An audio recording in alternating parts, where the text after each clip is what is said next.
Cinema घर कार्यक्रम में आप सभी श्रोताओं का हार्दिक स्वागत है, अभिनंदन है। स्वीकार कीजिए उपासना जग्गा का नमस्कार।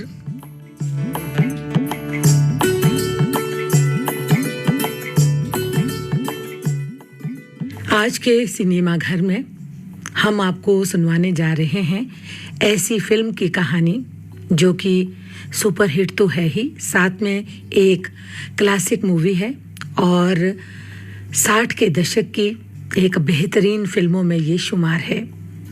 तो चलिए आज आपको बताते हैं कि हमने कौन सी फिल्म चुनी है आपके लिए।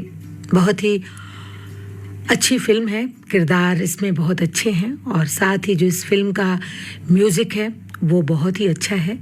और इस फिल्म में जो जितने भी कलाकार हैं उन्होंने बहुत ही अच्छा अभिनय किया है। तो बता देते हैं कि जो संगीत है वो लक्ष्मीकांत प्यारेलाल का है, तो गाने तो अच्छे होंगे ही और सभी गीत जो हैं वो मजरू सुल्तानपुरी ने लिखे हैं। तो अब बता देते हैं आपको आज की फिल्म का नाम, पत्थर के सनम।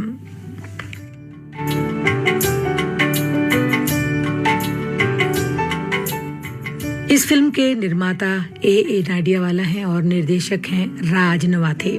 कहानी गुलशन नंदा ने लिखी है। बहुत ही अच्छी कहानी है और बहुत ही इसमें दर्द भी है, प्यार भी है और मिला जुला जो समावेश होता है कहानी में वो इसमें देखने को मिलता है। अगर हमारे बहुत सारे साथियों ने ये फिल्म देखी होगी तो उन्हें सारी बातें याद हो आई होंगी, लेकिन जिन्होंने ये फिल्म नहीं देखी वो भी देख सकते हैं। मैंने भी देखी, मुझे भी बहुत अच्छी लगी। तो चलिए अब इस फिल्म के जो किरदार है उनसे आपका परिचय करवाते हैं। मनोज कुमार राजेश के रूप में है। मुमताज जो इस फिल्म की हीरोइन है वो मीना के रूप में है। वहीदा रहमान तरुणा का किरदार निभा रही हैं इस फिल्म में। महमूद हरिया के रूप में है जो कि ठाकुर के नौकर होते हैं। ललिता पवार शांति के रूप में है। अरुणा ईरानी ने गौरी का किरदार निभाया है। राज मेहरा श्यामलाल यानी कि तरुणा के पिता हैं। प्राण लाला भगत राम हैं। मुमताज बेगम ठाकुर के घर की देखभाल करने वाली एक छोटी सी नौकरानी है। और जानकी दास मेहता जी हैं जो कि ठाकुर के मुंशी हैं भगत राम, उनके लिए वो सेवाएं देते हैं, उनके वफादार हैं। राम नारायण तिवारी हैं जो इस फिल्म के वो ठाकुर हैं। तो चलिए अब बहुत सी यादें भी जहन में आपकी ताज़ा हो गई। फिल्म का जो भी आपने बनाना था स्वरूप वो भी आपके दिमाग में चित्रण उभर आया है। तो आज के इस फिल्म की कहानी की जो शुरुआत है वो अब हम करते हैं।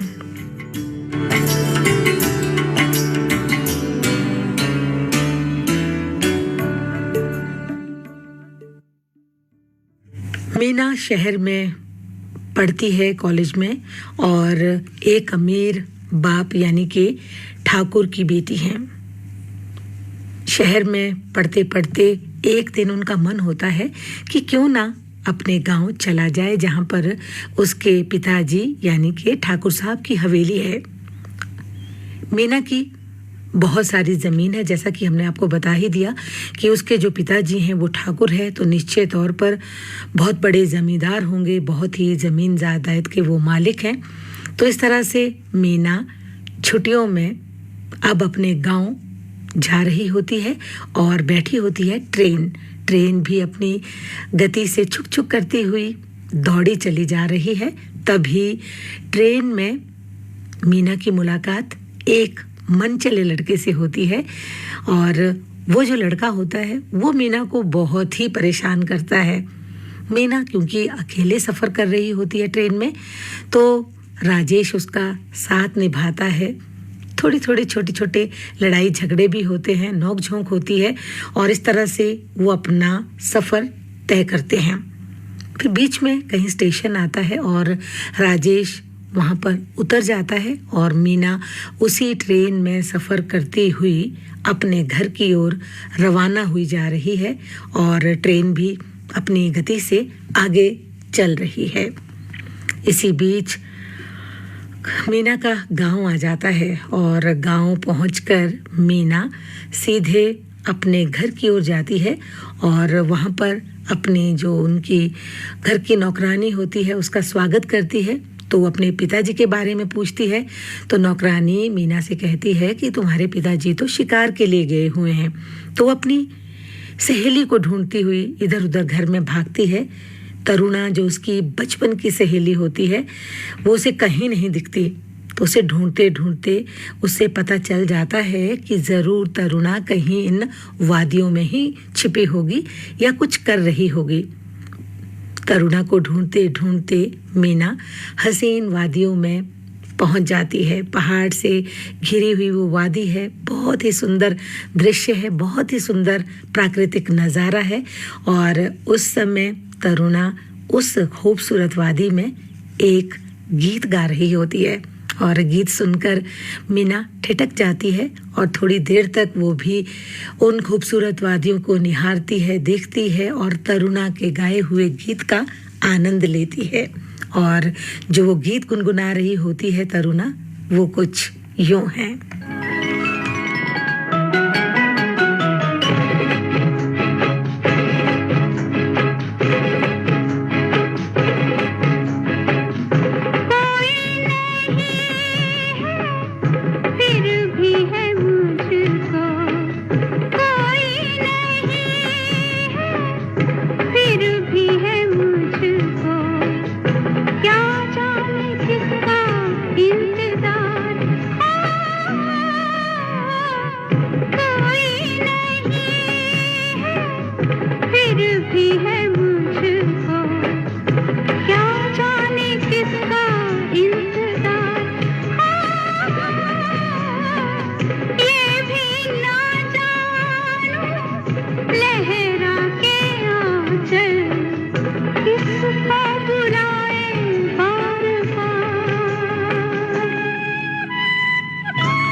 तरुणा ये गीत वादियों में गुनगुना रही होती है और उसी समय मीना भी वहाँ आ जाती हैं। दोनों सहेलियाँ खुश होती हैं, एक दूसरे से गले मिलती हैं और इठलाती हुई चुलबुले अंदाज में घूमते घूमते घर की ओर चली जाती हैं।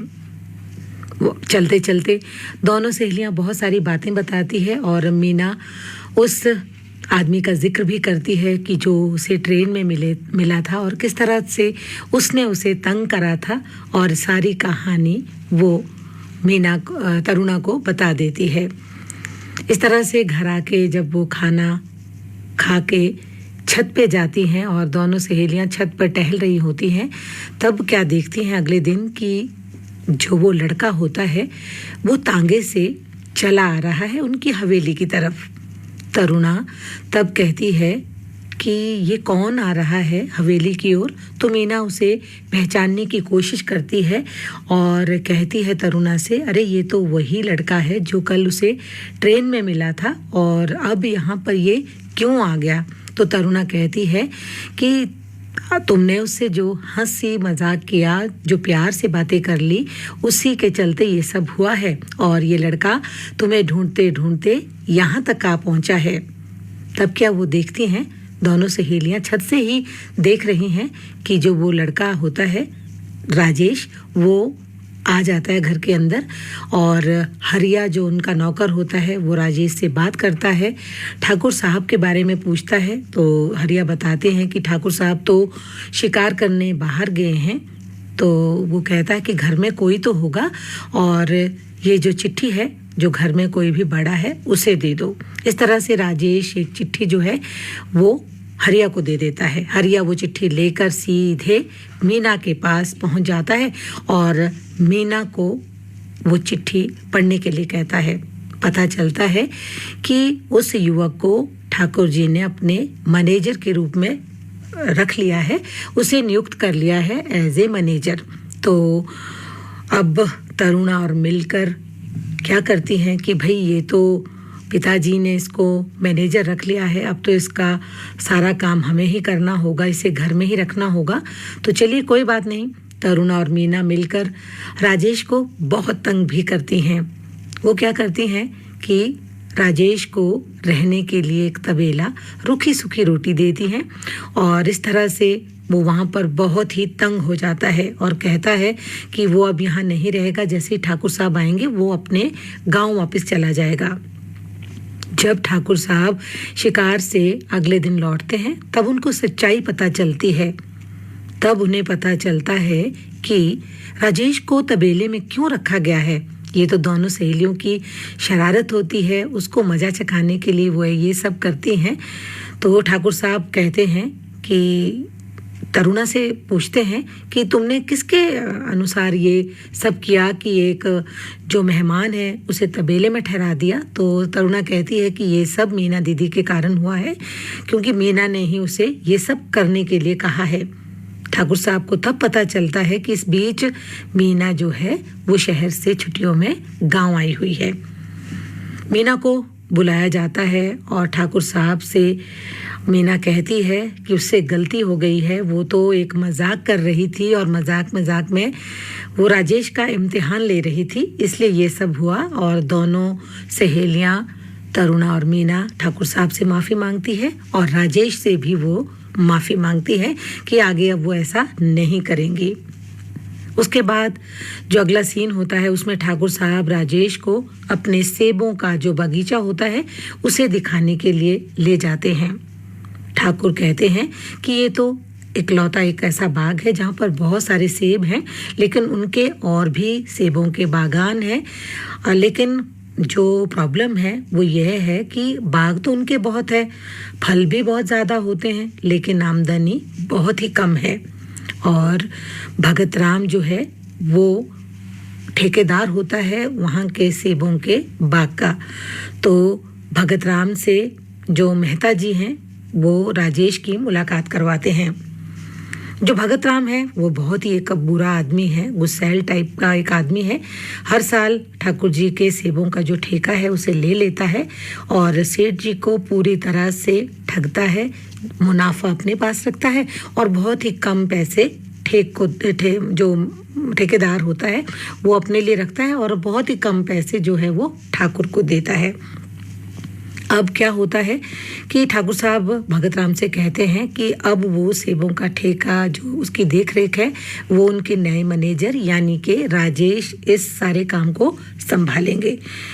अब भगत राम ये बात सुनकर चिढ़ जाता है कि ये नया छोकरा जो कि गांव से आया है और इसे ही सेठ जी ने मैनेजर रख लिया गया है, क्योंकि अब तो कहीं ना कहीं उसका जो राज है उसका पर्दाफाश होगा, उसे डर है। और धीरे धीरे राजेश को भी ये पता चल जाता है कि कहीं ना कहीं दाल में काला ज़रूर है, कुछ ना कुछ बात है कि ऐसा क्यों होता है कि सेठ जी को मुनाफा नहीं मिलता बल्कि बहुत ही कम पैसा मिलता है। इसका मतलब कहीं ना कोई पैसे का दुरुपयोग कर रहा है। आखिर वो है कौन? बात यहीं पे ख़त्म हो जाती है और अगले दिन तरुणा जो है रास्ते में राजेश को मिलती है, प्यार का नाटक करती है, चुलबुली होती है, उन्हीं वादियों में घूमती फिरती रहती है। राजेश उससे रास्ता पूछता है तो तरुणा उसे रास्ता तो दिखा ही देती है, लेकिन दोनों सहेलियों की मिली जुली साजिश यही है कि राजेश को किसी न किसी रूप में तंग किया जाए, प्यार का नाटक किया जाए, तंग किया जाए ताकि राजेश यहाँ गांव छोड़कर वापस चला जाए। और मीना जो है वो चुलबुली लड़की तो है ही, साथ में शरारती भी है। वो भी चाहती है कि छुट्टियों में वो गांव आई हुई है, कोई काम तो करने के लिए है नहीं, इसलिए हंसी मजाक में वो जो अपनी योजना होती है उसमें शामिल कर लेती है तरुणा को। और इस तरह से वो दोनों, तरुणा और मीना, राजेश के सामने प्यार का नाटक करती हैं, कई तरह की योजनाएं बनाने लगती है। और मीना तरुणा से कहती है कि हम दोनों मिलकर ये जो नाटक खेल रहे हैं इसमें बहुत मज़ा आएगा, आगे भी बहुत इसका रिजल्ट जो है अच्छा होगा, इसलिए तुम मेरे कहना अनुसार ये सब करती चल। और इस तरह से मीना अब राजेश से प्यार का नाटक करने लगती है, रोज़ मिलने लगती है किसी न किसी बहाने, और उनकी जो मुलाकातों का जो सिलसिला है वो बढ़ने लगता है। और एक दिन ऐसे ही मीना गाना गाते हुए राजेश को अपनी ओर आकर्षित करने के लिए ये गीत गाती है।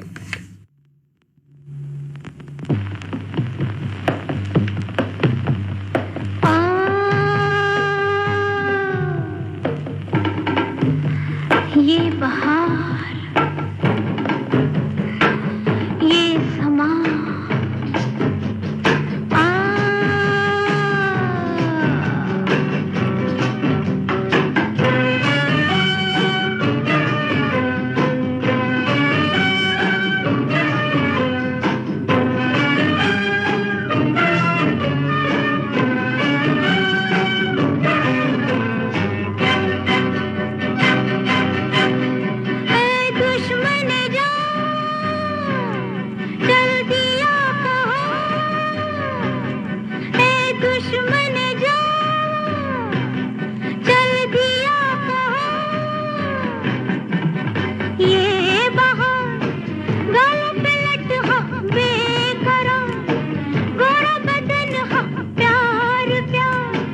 तुझको पुकारे तू नहीं सुनता, क्या करूं अल्लाह।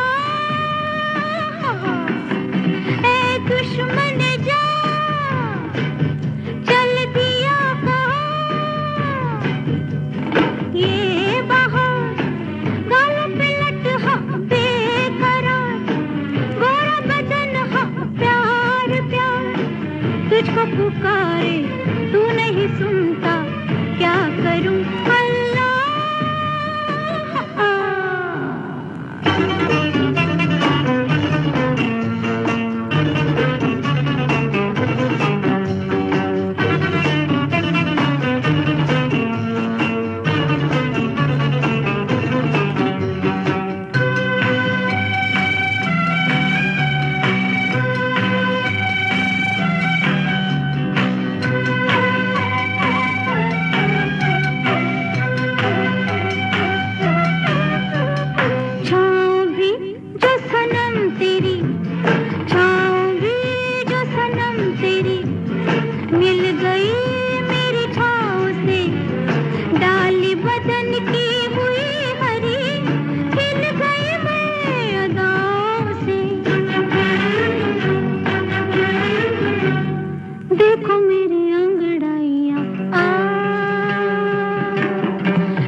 राजेश को कुछ भी समझ नहीं आ रहा होता है। एक तरफ मीना उससे प्यार का नाटक कर रही होती है तो दूसरी तरफ तरुणा भी उसे पूरी तरह अपने जाल में फंसाना चाहती है। दोनों इस तरह का नाटक कर रहे हैं, लेकिन राजेश दोनों की इस बात से अनभिज्ञ है, दोनों से मिलता है। एक दिन ठाकुर साहब राजेश के कहने पर भगत राम को सेब का जो ठेका होता है उसे कहते हैं कि इसे अगर आप आधा कर दें, यानी कि आधा ठेका भगत राम को दे दें और आधा किसी और को दे दें तो शायद आपके बाग को कुछ मुनाफा हो। ठाकुर साहब राजेश की इन बातों से प्रभावित हो जाते हैं और उनके कहने पर आधा ठेका भगत राम को तो आधा ठेका किसी अन्य ठेकेदार को दे दिया जाता है। इसी बीच जो हरिया जो नौकर होता है सेठ जी का, वो भी भगत राम की बहन से चुपके चुपके मिलता जुलता रहता है, यानी कि हरिया भी प्यार करने लगता है भगत राम की बहन से। और उधर मीना और तरुणा अपने अपने ढंग से राजेश को अपना बनाने की कोशिश करती हुई नजर आती हैं। एक दिन भगत राम एक बहुत बड़ा सेबों का जो टोकरा होता है उसे लेकर तरुणा के घर आता है और वहाँ पर तरुणा के जो पिताजी हैं उनसे मिलता है। उनका नाम श्यामलाल होता है। वो मूर्तियाँ बनाने का काम करते हैं और पता चलता है कि जो तरुणा है वो तो भगत राम की मंगेतर है, यानी कि तरुणा की जो माँ होती है उन्होंने बचपन में ही तरुणा का जो रिश्ता है वो भगत राम से तय कर दिया था। लेकिन ये रिश्ता बचपन में तय कर लिया गया था। दोनों तरुणा भी इस रिश्ते से खुश नहीं है और तरुणा के पिता भी इस रिश्ते को मंजूरी नहीं देते, लेकिन कहते हैं कि बचपन में जो उन्होंने वचन दे दिया था तो वचन ही होता है। तरुणा भगत राम से शादी क्या उससे बात तक करना पसंद नहीं करती और कहीं ना कहीं गाए बगाए भगत राम तरुणा से मिलने की कोशिश में लगा रहता है। इधर तरुणा और मीना बहुत ही मजाक करती हैं, खुश होती हैं कि वो किस तरह से राजेश को प्यार में बेवकूफ़ बना रही हैं और खूब हंसती है, ठिठोली करती हैं, लेकिन इस बात से अनभिज्ञ होती हैं कि कोई उनकी बात सुन रहा है। और राजेश चुपके से दोनों की ये बातें सुन लेता है कि किस तरह से वो मजाक कर रही हैं उसके साथ। अब तो वो समझ जाता है कि ये दोनों सहेलियों की वजह से ऐसा हो रहा है, उसे बेवकूफ़ बनाया जा रहा है। तो राजेश को इन बातों को सुनकर बड़ा दुख होता है, लेकिन वो चुप नहीं बैठता, बल्कि वो चाहता है कि दोनों सहेलियों को सबक सिखाया जाए। इसलिए वो भी अपने मन में कई तरह की योजनाएं बनाने लगता है, यानी कि उनकी जो चाल होती है उसी चाल में अब राजेश उनको भी लेता है। और इसी तरह से ये जो चाल होती है ना, वो तो खेल ही रहा होता है राजेश, और लेकिन उस समय जो चाल है, मतवाली चाल, उससे देखकर तो ऐसा लगता है कि जैसे हर कोई दीवाना हुआ जा रहा है।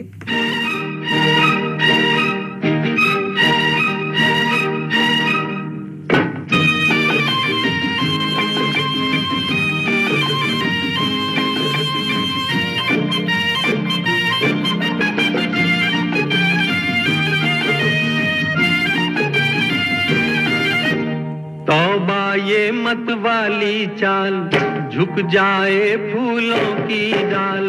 तौबा ये मत वाली चाल, झुक जाए फूलों की डाल।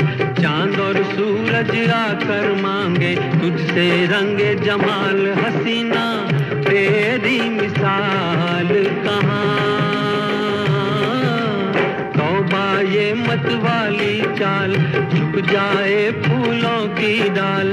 चांद और सूरज आकर मांगे तुझसे रंगे जमाल। हसीना तेरी मिसाल कहाँ। तौबा ये मत वाली चाल।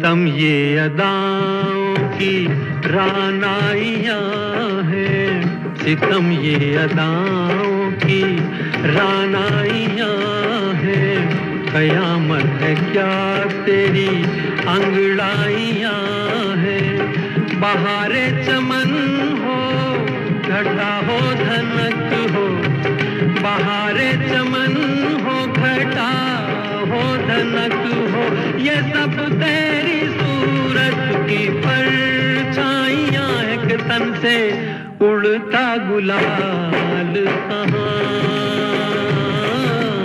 तौबा ये मत वाली चाल, झुक जाए फूलों की डाल, चांद और सूरज आकर मांगे तुझसे रंगे जमाल, हसीना तेरी मिसाल कहाँ, तौबा ये मत वाली चाल।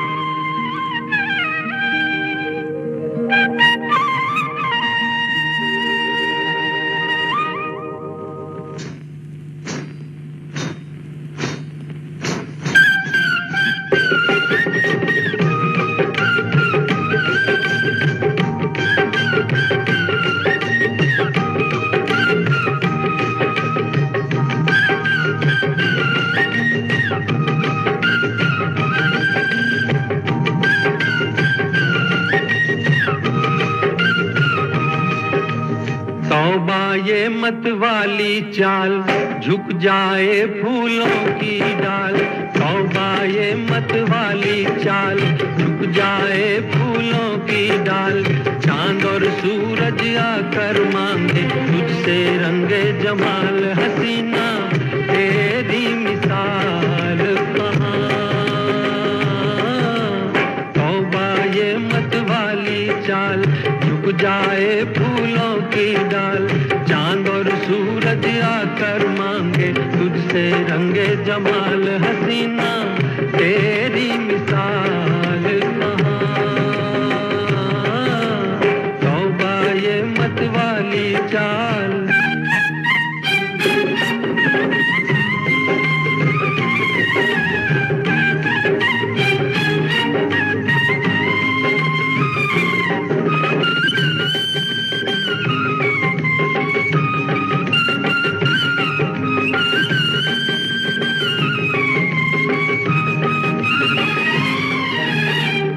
यही दिल में है तेरे नजदीक आके, यही दिल में है तेरे नजदीक आके, मिलूं तेरी पलकों पे पलकें झुका के, जो तुझ सा हंसी सामने हो तो कैसे, जो तुझ सा हंसी सामने हो तो कैसे, चला जाऊं पहलू में दिल को बता के, मेरी ऐसी मजाल कहाँ,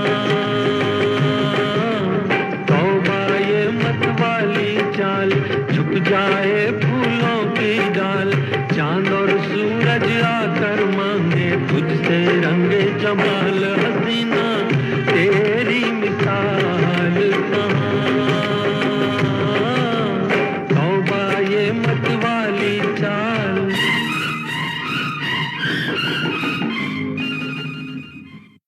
उधर हरिया और भगत राम की जो बहन है वो भी छुप छुप करके मिलते रहते हैं और मिलते मिलाते वो भी इस निष्कर्ष पे पहुंचते हैं कि उन्हें अब जल्दी ही शादी करनी है।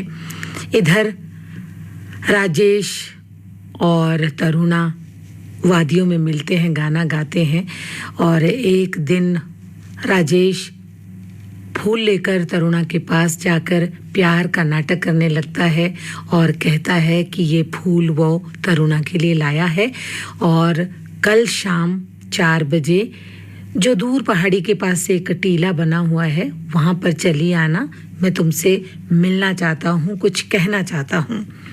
और इस तरह से वो तरुणा से वादा करता है कि वो कल शाम उसे 4 बजे मिलेगा और वो फूल को लेकर तरुणा वहाँ से चली जाती है। ठीक उसी समय राजेश एक जो दूसरा उसके पास फूल होता है वो लेके वो मीना के पास जाता है और मीना से भी प्यार का नाटक करता है, मीठी मीठी बातें करता है और उसे भी आमंत्रित करता है कि वो भी कल 4 बजे दूर पहाड़ी के पास जो टीला बना हुआ है वहाँ पर आ जाए। और ये कहकर वो चला जाता है। दोनों सहेलियों को ये नहीं पता होता है कि एक ही समय पर राजेश ने दोनों को कहा है। दोनों अनजान कल का इंतज़ार करती हुई बीत जाता है उनका वो दिन। और अगले दिन जब सुबह होती है और जैसे ही दिन करीब आता जाता है, शाम ढलने लगती है, 4 बजे का समय होता है, तो तरुणा और मीना दोनों चुपके से टीले पर मिलती हैं। जब वो एक दूसरे को वहाँ पर मिलती है तो उन्हें समझ नहीं आता और पूछती हैं कि तुम यहाँ क्या करने चली आई हो। तो मतलब यही प्रश्न जो है दोनों एक दूसरे से पूछती हैं। उन्हें ये नहीं पता होता है कि ये राजेश के कारण है, कि राजेश ने ही उन्हें बेवकूफ़ बनाया है और वो जिस तरह से उन्होंने उसके साथ ये खेल खेला था, प्यार का नाटक किया था, तो राजेश भी उनके साथ ये प्यार का नाटक खेल रहा है। और दोनों वहाँ पर जब इस तरह की बातें कर रही होती है तो इसी बीच जो क्या होता है कि राजेश अभी वहाँ पर नहीं आते, तो मीना और तरुणा आपस में बातें करती रहती हैं। तब मीना बताती है तरुणा को कि ये जो उन्होंने एक तरह का जो ये प्रैंक था, जो ये प्यार का झूठा नाटक वो कर रही थी, पता नहीं इस झूठे नाटक को करते करते वो कहती हैं कि मुझे सचमुच राजेश से प्यार हो गया है। वो सचमुच राजेश को अपने दिलो जान से भी ज़्यादा चाहने लगी है। तरुणा से कहती है कि तुम तो बिल्कुल राजेश का ख्याल छोड़ दो, क्योंकि तुम्हारी शादी तो बचपन में ही भगत राम से फिक्स हो गई थी, इसलिए तुम्हारे ख्याल में तो राजेश कहीं होना भी नहीं चाहिए। बेहतर यही होगा कि तुम भगत राम से शादी कर लो और मेरे बीच के रास्ते का रोड़ा मत बनो, और मैं केवल राजेश से प्यार करती हूँ, अब राजेश मेरा है। और इस तरह से दोनों सहेलियाँ बातें करती रहती हैं। और अब तरुणा भी जान जाती है कि सचमुच मीना को राजेश से प्यार हो गया है, लेकिन ये बात वो मीना से छुपा जाती है, क्योंकि कहीं ना कहीं दिल के किसी कोने में उसे भी राजेश से प्यार हो गया है। लेकिन अब वो क्या करे, उन्हें समझ नहीं आता। यानी कि एक तरफ मीना भी राजेश से प्यार कर रही है और दूसरी तरफ तरुणा के मन में भी राजेश की जो तस्वीर है वो उभर कर सामने आ गई है। इसी तरह से कहानी आगे बढ़ती चली जाती है। एक दिन हरिया जो है, उनका जो सेठ का नौकर है, वो मीना के कमरे में होता है और मीना के मेकअप बॉक्स में से अपना मेकअप करता है। और एक दिन हरिया ठाकुर को बताता है कि वो भगत राम की बहन से प्यार करता है, उससे शादी करना चाहता है, लेकिन वो नौकर है और नौकर ही रहेगा। और इस तरह से जो ये हरिया है, जो कि महमूद इस किरदार को निभा रहे हैं, बहुत ही कॉमेडी है, हंसी भी आती है। कहीं ना कहीं जो हंसी का तड़का है वो भी महमूद के जो निभाया हुआ किरदार है उसमें झलकता है और उसे हम देखकर कई बार हंसते भी हैं। और इस तरह से जो अमीर बनने का सपना होता है हरिया का, वो देखने लगता है सोए सोए, और कुछ ये वो सपने में गाना गा रहा होता है। आइए सुनते हैं।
भगत राम की बहना, तू बन जा मेरी मैना। अब राज लुटे या ताज लुटे, जब लागे तो से नैना। रामा दुश्मन है जमाना चंगे से, दुश्मन है जमाना चंगे से। तेरे दर पे जाने आऊंगा, तुझे बना के रानी लाऊंगा। पर लुट जाए खजाना चंगे से, लुट जाए खजाना चंगे से। दुश्मन है जमाना चंगे से।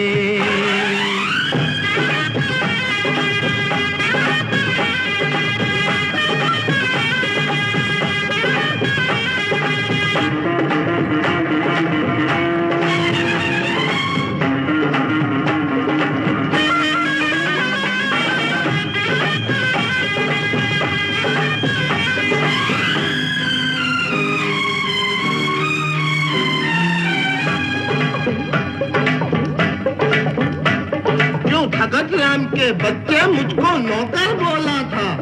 अब बोल तुझे एक घंटर दूं या मारूं 2 लाफा। रोए जो तेरा भाई ओ मेरी मैना, रोने भी दे। मुझसे हो गई बागी मेरी ही सेना, होने भी दे।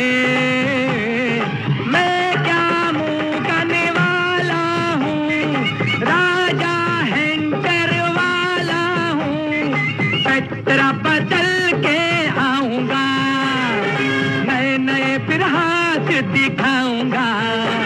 अरे हंटर है पुलाना चंगे से, हंटर है पुलाना चंगे से। दुश्मन है जमाना चंगे से। ऐसा वैसा नहीं सनम, मैं सुल्तान हूँ नामी। ये सब तो खाकर नमक मेरा करते हो नमक हरामी, नमक हराम।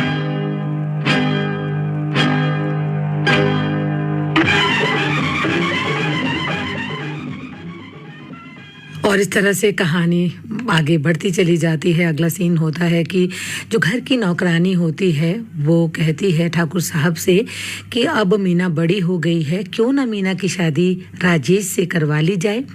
ठाकुर साहब को भी ये आइडिया अच्छा लगता है और वो कहते हैं कि आपने बहुत अच्छी बात कही है, मैं राजेश से बात करूँगा, अगर वो मान जाएगा तो ये रिश्ता हम तय कर लेंगे। लेकिन उन्हें इस बात की कोई भी फिक्र नहीं होती। लेकिन एक बार फिर से जो अगला दृश्य होता है वो यही होता है कि तरुणा राजेश से एक बार फिर मिलती है, दोनों का आमना सामना होता है। तब राजेश तरुणा से कहता है कि भाई अब सारी जिद छोड़ो, जो मजाक था वो मजाक था, वो खत्म हो चुका। लेकिन आज तो तुम्हें मेरी बात सुननी है, मैं तुमसे कुछ कहना चाहता हूँ। बात ये है कि मैं भी तुम्हें अब सचमुच चाहने लगा हूँ, यानी कि मैं तुम्हें अपने दिल की गहराइयों से प्यार करता हूँ। और इस तरह से राजेश जो अपने प्यार का इजहार है वो तरुणा के सामने कर लेता है और तरुणा भी चाहती है कि वो राजेश से विवाह कर ले। और इस तरह से भावी योजनाओं की कल्पना करते हुए ये राजेश और तरुणा बहुत सारी बातें करने लगते हैं और इसी उधेड़ बुन में वो कई सपने भी देखने लगते हैं।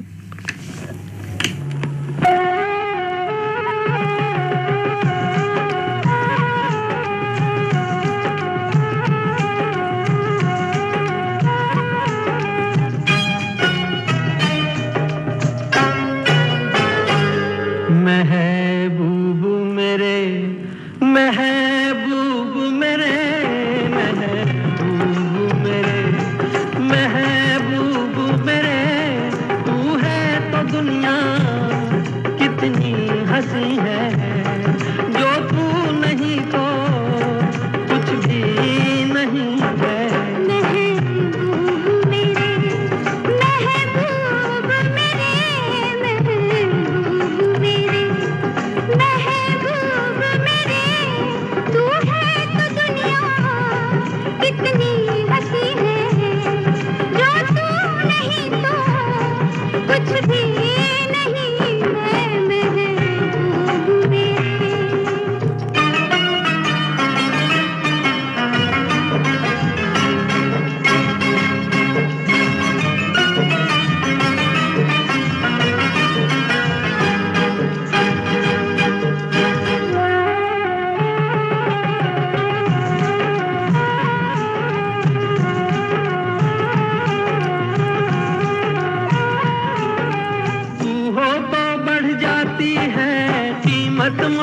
की, तू हो तो बढ़ जाती है कीमत मौसम की।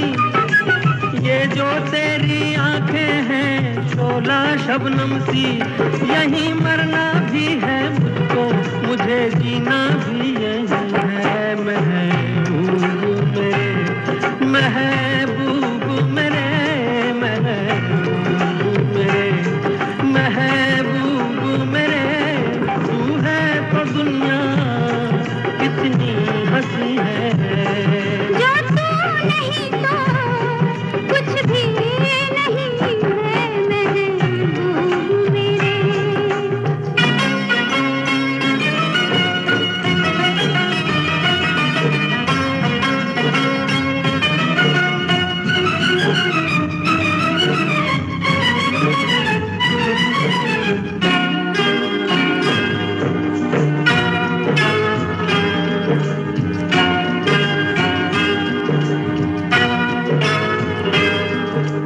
अरमां किसको जन्नत की रंगी गलियों का, अरमां किसको जन्नत की रंगी गलियों का। मुझको तेरा दामन है बिस्तर कलियों का, जहाँ पर है तेरी बाहें मेरी जन्नत भी वही है। महबूब मेरे, महबूब मेरे, महबूब मेरे, महबूब मेरे, तू है तो दुनिया कितनी हंसी है। जो तू नहीं तो कुछ भी नहीं है महबूब मेरे।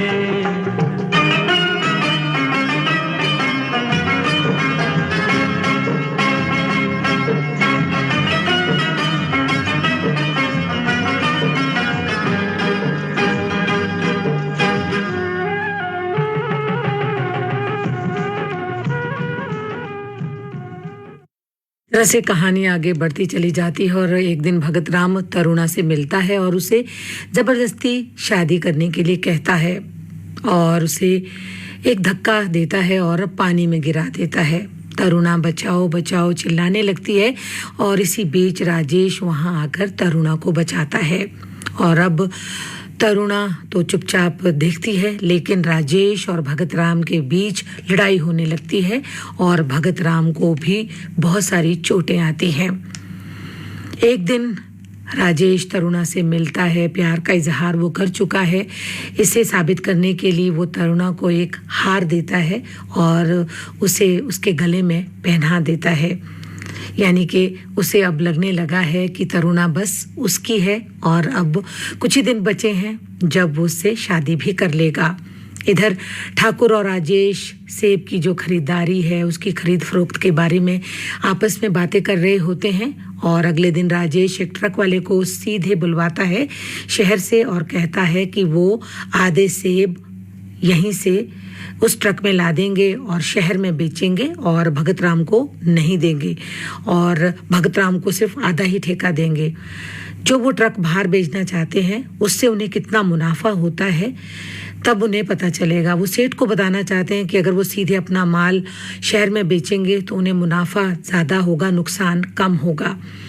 यानी कि अब तक जो भी भगत राम की जो सारी बातें थी, जो सच्चाई थी, उससे अब ठाकुर को भी पता चल गया है कि थोड़े से मुनाफे के लिए जो भगत राम है वो उनसे ठगी करता है। और भगत राम अभी से नहीं बल्कि जब से उनका सेबों का ठेका वो लेता है तब से उसने उसके साथ ऐसा ही किया है।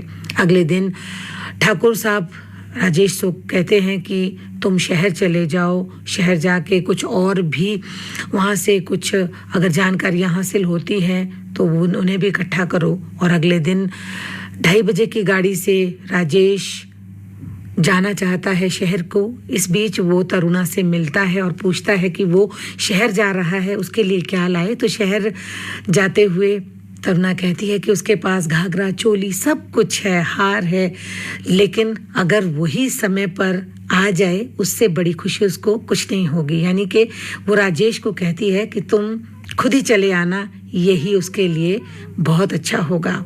और इस तरह से ये गाना गुनगुनाने लगती है तरुणा। याद रखोगे कि भूल जाओगे, याद रखोगे कि भूल जाओगे। बता दूं क्या लाना, तुम लौट के आ जाना, ये छोटा सा नजराना पिया, याद रखोगे कि भूल जाओगे, याद रखोगे कि भूल जाओगे।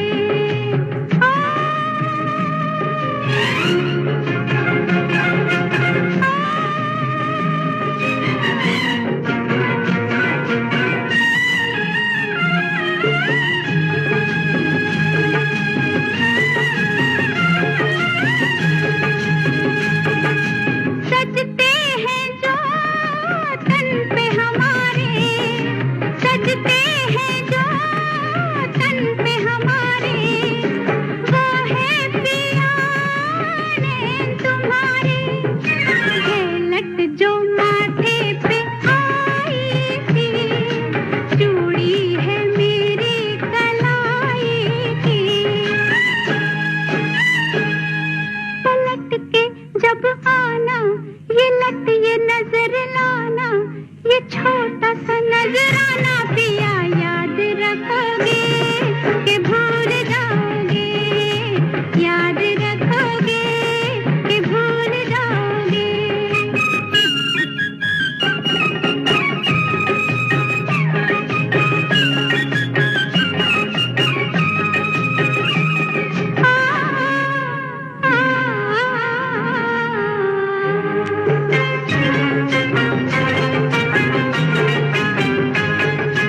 चाहत से ये मांग भरूंगी, चाहत से ये मांग भरूंगी, बिंदिया का मैं काह करूंगी। माथे पे लागे सुहानी सी, होठों की तेरे निशानी सी। बलमुआ जब आना, बिंदिया तुम्हें। जैसे ही राजेश शहर जाने लगता है तो भगत राम के गुंडे उसकी पिटाई कर देते हैं और इस तरह से उसे बहुत सी चोटें आती हैं। और राजेश की देखभाल करने के लिए अब उनकी माँ जो है शांति देवी, वो गांव से आती हैं राजेश को मिलने के लिए।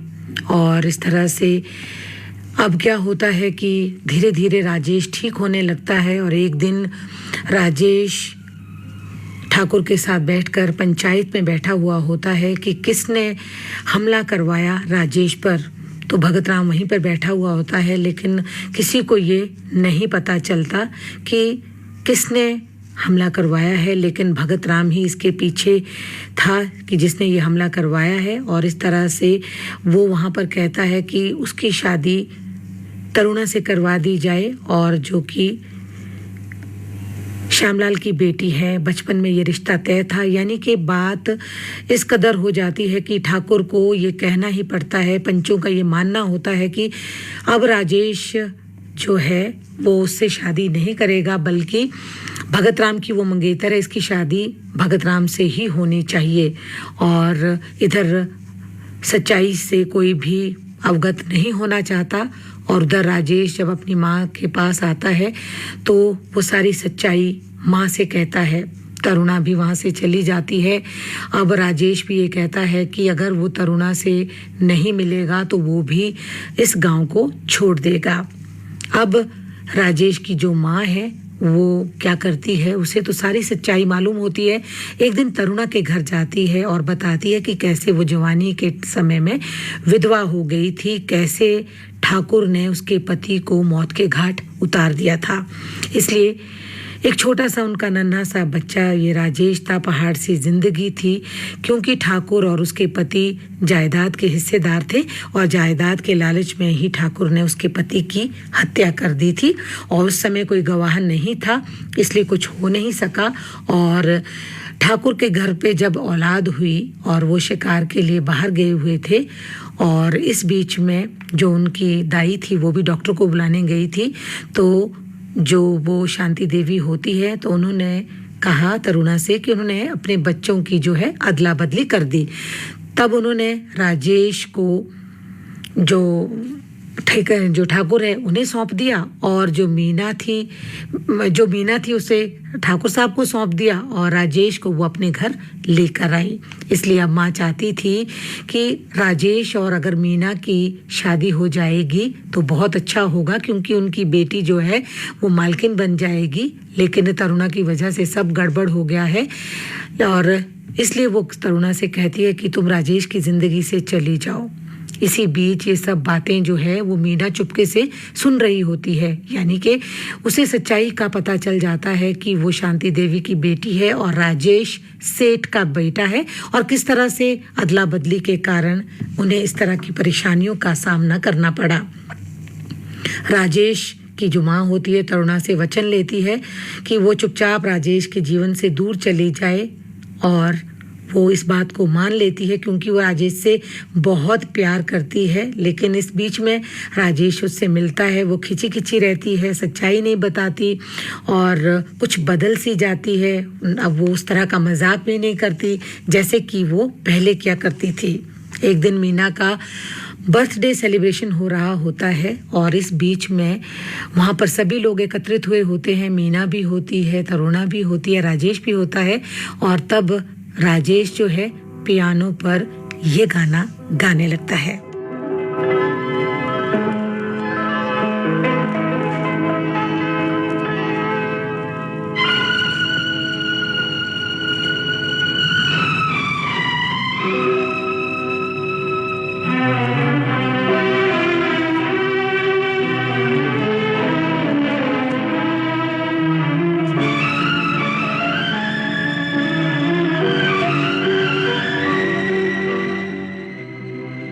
तरुणा राजेश द्वारा दिए गए हार को मीना को सौंप देती है। कहती है कि मजाक मजाक में वो सच में प्यार कर बैठी थी, वो जीत कर भी हार गई और मीना हार कर भी जीत गई। इसी बीच तरुणा एक चिट्ठी छोड़कर चली जाती है और सभी उसको ढूंढने के लिए निकल पड़ते हैं, लेकिन वो हार वहीं होता है। और जब मीना बताती है कि राजेश और इसके बीच में वो आ रही थी इसलिए वो चली गई है, वो बुरी औरत है, तो ये सुनकर के राजेश दुखी हो जाता है। उधर तरुणा जो है वो भगत राम को मिलती है, वो तरुणा को बचा लेता है और अचानक राजेश भी उन्हें ढूंढता ढूंढता वहाँ पहुँचता है। लड़ाई होने लगती है, भगत राम के जो गुंडे होते हैं राजेश को पीटते हैं, तभी अचानक एक गोली मीना को लग जाती है। मीना राजेश को मरने से पहले सारी सच्चाई बता देती है। सेठ मीना की मृत्यु का जिम्मेदार राजेश को ठहराता है। तब राजेश सेठ को सारी सच्चाई बताते हैं कि कैसे वो खूनी है, गुनहगार है और कातिल है। सेठ को पता चलता है कि मीना शांति की बेटी है और राजेश उन्हीं का बेटा है। बाप और राजेश सच्चाई जान लेते हैं। अभी कुछ देर पहले वो मीना के लिए रो रहे थे, लेकिन अब वो अपने बेटे राजेश के लिए रो रहे हैं। इधर मीना ने अपनी जान देकर सबको सच्चाई से रूबरू करवाया। उधर भगत राम को सेठ गोली मार देता है और सेठ अपना गुनाह कबूल कर लेता है और पुलिस उसे पकड़कर ले जाती है। कहानी का अंत यही होता है कि मीना अपने प्यार को कुर्बान कर देती है, उनकी मृत्यु हो जाती है और उधर तरुणा, राजेश और उनकी माँ खुशी खुशी रहने लगते हैं। इस तरह से राजेश जो है सारी संपत्ति का मालिक हो जाता है और कहानी का अंत हो जाता है। सोचा था ये बढ़ जाएंगी तन्हाइयाँ जब रातों की रास्ता